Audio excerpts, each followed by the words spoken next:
Pour la première journée du concours d'accès aux écoles de santé de cette année, 43 candidats du niveau BTS affrontent les épreuves dans la capitale forestière. Pour la qualification de l'enseignement professionnel en Guinée, notamment celui de la santé, le département de tutelle a exigé une certaine norme aux écoles professionnelles dans cette filière.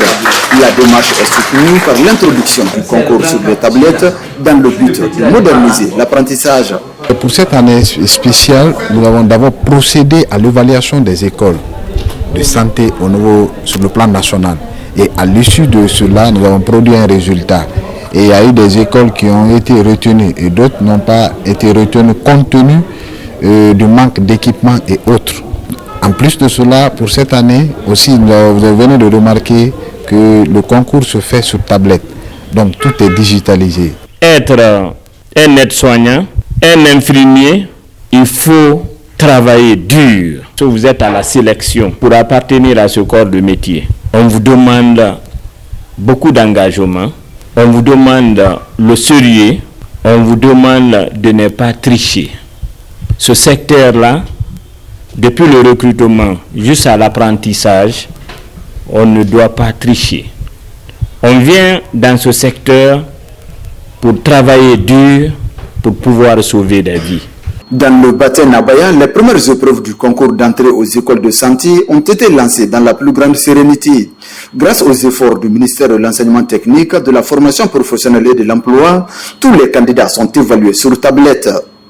Un ouf de soulagement pour les encadreurs de la savane guinéenne. Ça a bien démarré, ils sont bien installés, les surveillants 2 par salle sont là. La mission qui est venue de Conakry a paramétré les tablettes.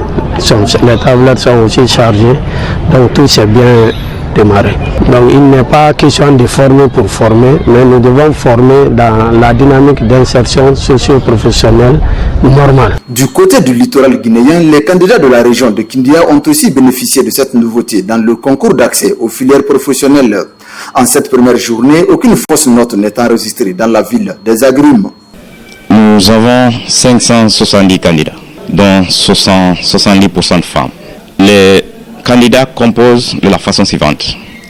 Aujourd'hui, nous sommes programmés que les candidats qui ont opté pour les options de la santé niveau BTS, c'est-à-dire infirmier d'État, sage-femme, laboratoire, ce qui fait qu'on ne peut pas vous citer directement sur le notre salle. Mais aujourd'hui, on a 5 salles à l'ENICI qui sont occupées. Demain, c'est les agents techniques de santé qui vont passer le concours. Et après demain, c'est imagerie médicale et ENI franco-arabe. Ce talent de modernisation est piloté par la Direction nationale du numérique qui a déployé tous les moyens nécessaires pour le déroulement correct des différents examens et la proclamation rapide des résultats fiables.